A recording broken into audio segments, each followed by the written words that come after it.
I've been so excited to talk about this show. It is easily one of the best things I've watched all year, and I did not know that I needed it. See, I went into Blue Eye Samurai not knowing anything. I didn't even watch a trailer. All I heard was a bit of rumors about it, a bit of talk about it, and that was enough to kind of hook me. I watched it. Beautiful storytelling, both visually, artistically, but narratively. The characters, the world, the life that is breathed into every inch and aspect of this creation is superb from start to finish. There's a lot that this story does and a lot that it does well, extremely well. It's going to surprise a lot of you, because while on the surface it's just a simple revenge story based in the 1600 Japan era, so you have your samurai, your ronin, your government party, the shogunate or whatever it's called, and all of the spiritual storytelling in between, this story is relatively grounded. It takes an approach that is flexible, believable, has a lot of backbone and spine to it, which is hardy, but then sprinkles just a little bit, just a tiny bit of fantasy, just a tiny bit of stuff to stretch that imagination. And it's nothing revolutionary or game-changing, but it allows for the momentum of the story to progress a lot more easier. There's a ton of beautiful character work in here, a ton of beautiful animation, 2D backgrounds mixed with 3D CGI models, laid over the top with a bunch of effects to blend those two things together. Incredible animation, movement-wise, action-wise, but also creativity. Everything kind of looks painterly, which I love personally, but how it works in motion, how it works in these big, long, stretched out action sequences, or even the creative moments when you're looking at something a little bit more spiritual or a little bit more thought-provoking or something that's reflecting in terms of memories or dream states. There's so much variety within here amongst the color palette that they use, amongst the animation, that just feels refreshing. It's a very personally told journey, and you get introduced to a wide range of lovable, enjoyable characters that have their chance to shine, not as much as the main character, but still people that you can wholeheartedly fall in love with. This is worth your time. It is worth the watch. If you haven't seen it, please do go and watch it. If you have seen it, we're going to talk about all the great that's within it. Blue Eye Samurai focuses on a young person. Their name is Mizu, and as you can already tell, Mizu has blue eyes. This is very important to the story, trust me. Mizu is a half-breed, respectfully. Someone that is half Japanese and half white, and the marking for that is obviously their blue eyes. And within this era of 1600 Japan, Mizu is not treated like a human. They're treated like a devil, an onryo, someone that is a monster because they are half-bred. This is an era of Japan where Western influence is not here, where the white man is not here. So Mizu, being a child of the white man, puts them in a very dangerous predicament. Their childhood is horrendous. It's as bad as you can imagine. Bullying, abuse, torment, horrifying injuries, everything, really. This is not a childhood that anyone would want to live, and unfortunately, it's forcefully thrown onto them. They don't have the family, they don't have the backing, they don't have anything at their disposal to help them be alive. Until they come across a swordsman, a very lonely swordsman that has no correlation or connection with any of the cities or towns that are within. This guy just makes swords, and Mizu finds comfort within this sword maker, mostly because he's blind and can't see the quote-unquote evil or markings that Mizu has, being the blue eyes. Their childhood would be spent here, learning, evolving, and eventually turning into training. Learning how to make swords would transform into watching those swords be used by ronin and samurai and people just wielding their weaponry, which Mizu would go to replicate. But all for a cause, all for a reason. See, Mizu has a goal, a journey in mind that is very big. They want to hunt down and kill the 4 white men that are within Japan currently. That is where their story begins. It's definitely not an easy one either. It's brutal. It's heartbreaking. Mizu is just a normal human being. They don't have any supernatural powers or the ability to wield swords like no one else can. They get hurt. They get injured. They stumble. They fall physically, mentally, emotionally. This is a difficult thing, and when revenge is so suffocating, so intoxicating, with so much momentum behind it, at times you stumble. At times you lose sight of what is important. You lose sight of of the people surrounding you and you lose sight of yourself. See, Mizu is an independent person, mostly because they've always been by themselves. So relying on people isn't a thing. It's a no-go. Yet the heart of this story, the heart of being a samurai, the heart of wielding this type of sword with this type of soul, with this type of energy, is that of honesty, is that of understanding yourself and understanding the world in all of its metrics. Mizu is clearly shrouded and driven by such an intense rage, a seek to kill the 4 white men, potentially one of the fathers. But as the story kind of unravels and unfolds itself, the world and the companions would shape Mizu in a way that you wouldn't actually expect, which in turn, over time, changes how they view themselves. Mizu is confident, almost cocky in a lot of ways within their abilities. It's handled in a really cool way. Half the time Mizu fights, all along their body is weight, from their wrists to their forearm, same with the legs, completely weighted down. And this is the training method that Mizu has been using every single day since this revenge has started. This would give them the upper hand, the strength, the speed, the agility, the stamina to completely devour anyone within their path. Well-respected samurai? No problem. Some of the best samurai in the country? No problem. Some very scary and evil, powerful people? No problem as well. But they don't come easily. They don't come without any effort whatsoever. There is injury, there is pain, there is tolerance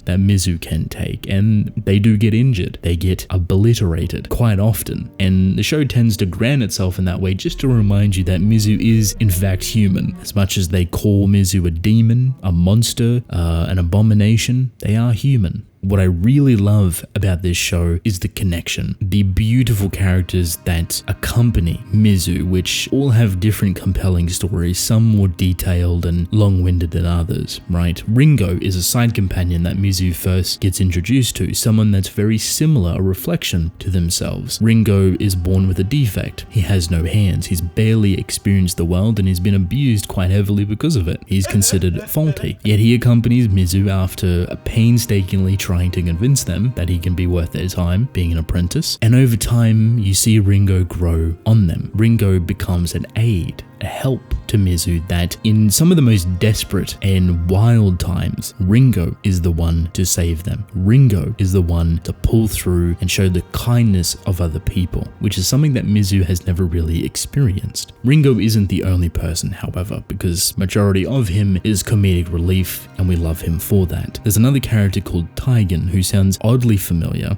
to Prince Zuko from Avatar, just voice acting wise, and even shares, I would say, a bit of resemblance to Zuko, just with how they act, a bit of the personality, a bit of the vocal range, the emotion. I wonder if there's a bit of inspiration there. Taigen is dedicated, true samurai, someone that's an up and up. He's the next big thing. He gets disrespected by Mizu very quickly, very easily. I say easily, but it's a pretty rough fight. They actually are equals. There's no overpowering in any sense, but more so a difference in skill. Taigen is trained as a true samurai, someone that is dedicated to the craft and the respect of it. Mizu is more of a combination of all the crafts, all of the different samurai techniques, and their own will to survive and continue forward with their revenge. Very different. He drops everything within his life to hunt Mizu down, to get revenge, to get his honor back. And this would take him on a completely kind of soul-searching narrative all the way to the end of the season that would just throw him in the worst ways possible. Learning more about the world, learning more about himself, but also learning more about Mizu. He's a great companion, but very annoying. Always trailing behind Mizu, always trying to get the upper hand, always trying to show that he is better, but he starts to grow on you. There's another character in here called Akemi. She is a princess and someone that Taigen was actually going to marry. See, Akemi being a princess in this era is extreme. Like, you don't get to choose what you want to do. If you're a young girl born into a royal family, this is your path. You have to get sold off to another wealthy family so you can combine those families together and create some big conglomerate. Standard. Akemi does not want this. She wants to do her own thing and convinces her father, who is very brutal and disgusting about it, that Taigen, the person we just talked about, is the one that she wants to marry. Obviously, all of that falls flat because Taigen loses to Mizu. Mizu disappears, Taigen chases Mizu, and then Akemi chases Taigen, takes her out of the castle, out of the whole proposal of this new wedding that she's going to be forced into, and on a journey of the unknown. She's never seen the outside world. She's never seen the brutality or harshness of it, and it's rough on her. She has a companion, almost like an uncle or a guiding hand called Seki, who is trying to do what's best for her, respecting her wishes and her emotions, but also understanding that the world is not a place for her. But Akemi is determined, and she has a beautiful storyline to prove herself that she can survive within this world, that she can take control of it and really wield it in a way that's super fascinating. So all of these characters kind of clash together. All of their paths, even though they're going in different directions, very beautifully start to interweave with each other ever so nicely. I love it. I love how it all kind of pieces together bit by bit, and you get to experience all of these different journeys. I fell in love with it very quickly. I'd say there's a lot of relatability in a simplistic sense, what a lot of these characters go through emotionally. Of course, you don't know what it's like to be a samurai or a princess within the 1600 Japan, but how they express themselves, how they feel about the role that society has set for them, you may be able to relate in some aspects. Intimate and suffocating and tragedy driven, but also incredibly inspiring. Learning about yourself, understanding the world and all the hardships that get thrown at you, and trying to become a better person because of it. I love this show, I really do. I'm super excited for season 2 whenever that comes, but I hope they do it. And if you have not watched it, do it right now. Stop what you're doing, clear your day, clear your schedule, or whenever you can do that, and watch this show. That's all I got. I'd love to hear your thoughts. I'll see you all later.